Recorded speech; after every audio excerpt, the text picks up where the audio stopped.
My beloved Grandma Elena loved to travel. It was her passion, a fire in her soul. Maps were her poems, suitcases her treasure chests. She'd spin tales of bustling markets in Marrakesh, serene temples in Kyoto, and sun-drenched beaches in Greece. Her eyes, usually sparkling with mischief, would take on a distant, dreamy look as she spoke. My grandpa, Henry, was her perfect companion, their love a silent symphony. He'd hold her hand as they strolled through cobblestone streets, his eyes reflecting her joy. They were two souls intertwined, sharing the world one adventure at a time. From the Eiffel Tower to the Great Wall, their laughter echoed in the corners of the globe. Their photo albums were my portal to their adventures, each snapshot a brushstroke painting a vibrant tapestry of their love and wanderlust. I would spend hours poring over them, mesmerized by the stories they told.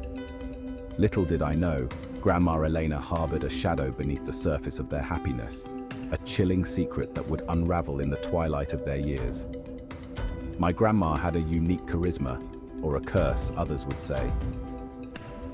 One night, during a camping trip in a dense forest, Grandma felt an inexplicable unease. They decided to leave early, packing up their campsite in a hurry. The next day, they learned that the campsite had turned into a scene of tragedy, a massive shooting, followed by the shooter's suicide. It was as if she had sensed the impending doom, her intuition saving them from a horrific fate. Similar incidents followed. 2 months later, my grandma felt a cold dread on a packed train platform in London. They left the train platform and took a taxi instead. On the taxi radio, they heard that the packed train had caught fire, trapping and killing many passengers. Each time, my Grandma Elena's eyes grew wider with an unspoken terror. These incidents, once isolated, became more frequent, casting a pall over their adventures. The joy of exploration was replaced by a constant gnawing anxiety. The world, once a playground, had transformed into a minefield of unseen dangers, dangers only my beloved grandma seemed to perceive. Looking back, the pattern was undeniable, chilling in its consistency. When my grandma was in India with my grandpa, they went to the bus station to take the bus. As they were waiting, my grandma suddenly felt unwell and told my grandpa they should leave. Later, they found out the bus had crashed with a fuel tank truck, wrapping in flames and killing all the passengers tragically. 1 year later, she cancelled a flight to Paris minutes before boarding. The plane crashed 20 minutes after takeoff, killing all passengers in the most horrific way. Each time, an inexplicable force seemed to guide them away from a gruesome fate. But there was a deeper truth, a lingering fear that clung to the family like a shroud. The relief of escaping death was always overshadowed by a deeper, more unsettling emotion: guilt. Unexplainable visions of danger, whispers of disaster haunted every waking moment. The once vibrant spirit slowly dimmed, consumed by the weight of these premonitions.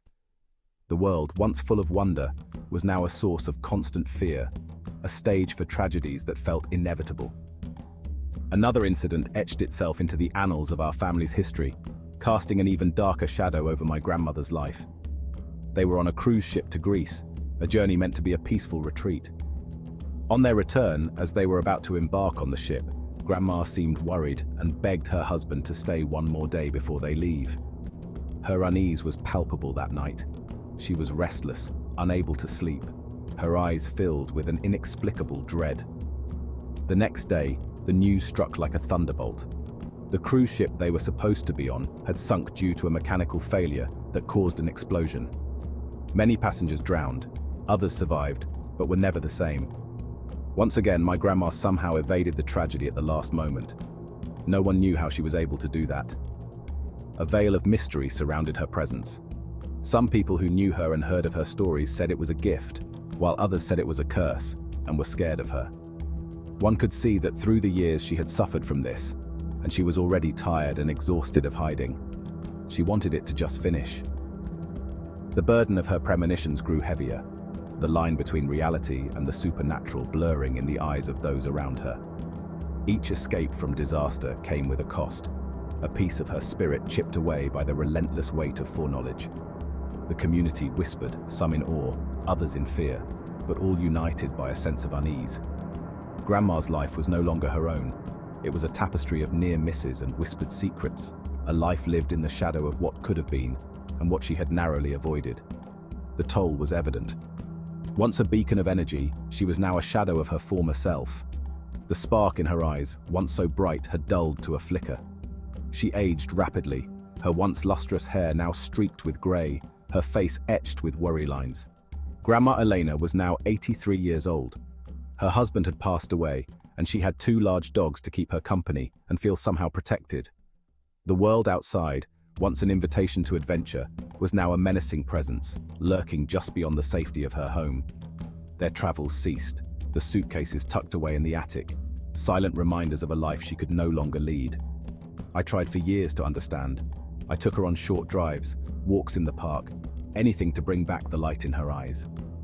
But the fear was always there, a constant companion whispering in her ear, reminding her of the darkness that lurked around every corner. One rainy day, as Grandma Elena was looking out the window, she saw him. A skinny man figure with a suit and a tall hat, digging a grave in her garden. She froze in fear as the man looked at her with sparkling eyes and an out-of-this-world evil smile. She had seen him before. Every time my poor grandma avoided a tragedy, this man was there, giving her that bloodlusting look and smiling in the same sinister way. But he had never appeared at her home before. Every time my poor grandma walked away from him, he would claim hundreds of souls. He was always there. He was the cause for all these tragedies to happen, and for some reason, my poor grandma could always see him. That night, Grandma Elena didn't sleep at all. She was sunk in fear and couldn't get off her mind the image of this strange man digging a grave. The thought that this grave could have been her grave grew stronger in her mind, and she didn't know how to relax. It seemed her time had come, and she was right before the porch of death, unable to escape it. The hours dragged on, each tick of the clock amplifying her sense of impending doom. Shadows danced on the walls, twisting into grotesque shapes that seemed to mock her fear. The air was thick, almost suffocating, as if the very atmosphere was conspiring against her. Then, as the clock struck midnight, a chilling wind blew through the house. The windows rattled and the temperature plummeted. She felt a presence, the same sinister force that had haunted her for years. But this time, it wasn't just a fleeting glimpse. It was there, in the room with her. She turned slowly, her eyes wide with terror, to see the man from the garden standing at the foot of her bed. His eyes gleamed with malevolent delight, and that same twisted smile spread across his face. He tipped his hat, a mock gesture of respect, and pointed toward the window. In the garden, the grave was no longer empty. A headstone had appeared. The Grim Reaper had come to claim her soul once again, and this time she knew she couldn't avoid him. The grave in the garden was indeed hers. She wasn't wrong. A week later, the grim reality of Grandma Elena's fate was uncovered. The police found her lifeless body, her once vibrant presence now reduced to a haunting memory. The scene was a tragic one. Her loyal dogs, driven by starvation, had turned to her corpse for sustenance. The image was heart-wrenching, a cruel testament to the solitude and terror she had endured in her final days. The news hit me like a tidal wave, leaving me paralyzed with shock and sorrow. I couldn't fathom the horror she must have experienced, nor could I shake the guilt of not being there to help her. Her death was not just a loss, it was a chilling reminder of the fragility of life and the shadows that lurk just beyond our perception. To this day, the memory of Grandma Elena and her tragic end haunts me. It serves as a grim reminder of the unknown forces that may be at play in our lives, forces we can neither see nor understand. If you found this story as chilling as I did, please like and subscribe for more tales that delve into the eerie and the unexplained. Stay safe and always be aware of the shadows.